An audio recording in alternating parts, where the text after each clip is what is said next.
তুমি যখন ছিলে তখন সকালে ঘুম ভাঙতো পবিত্র কোরআন শরীফের তেলাওয়াত শুনে, আর এখন ঘুম ভাঙে সাগর আর সুমনের ঘর থেকে ইংলিশ মিউজিক শুনে।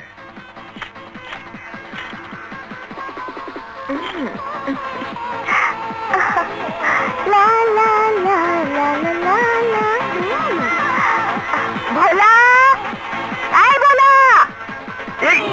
মসজিদে আমার ডাকছেন ভাবি? Shut up!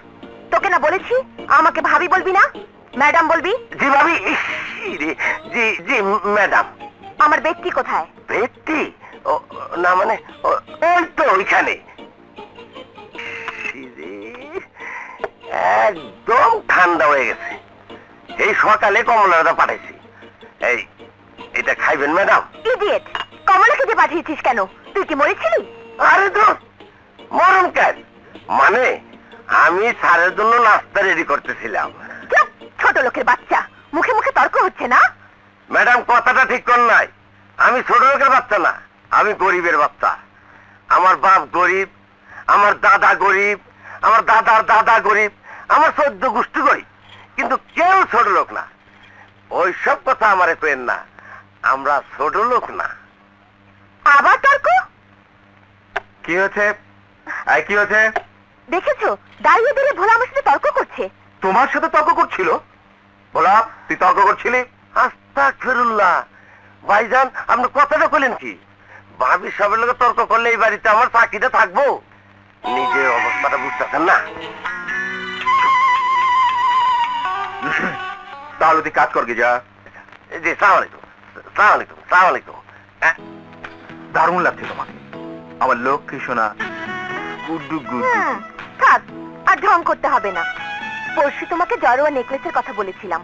আরে সাথে সাথেই অর্ডার দিয়েছি। ওকে। আর আমার জন্য একটা আলাদা অ্যাকাউন্ট করতে বলেছিলাম। করেছি এবং তোমার কথা মতো অ্যাকাউন্টে 15 লক্ষ টাকা জমা দিয়েছি। কিন্তু সাভারের জমিটা? সেটাও তোমার নামে করেছি। কিন্তু এটা এখন ডিস্টার্ব। শোনো, বাবা যেন জানতে না পারে তোমার কথা মতো বাবাকে মিথ্যে বলেছে। জানবি কি করে? অফিসের সমস্ত চাবিকাঠি তো তোমারই হাতে, আর বাড়ির চাবি হলো আমার হাতে। শোনো, তোমার এখন অফিসে যাবার সময়। বাবা মনে হয় রেডি হয়ে গেছেন। যাও, তুমি রেডি হয়ে নাও। যাও না, যাও।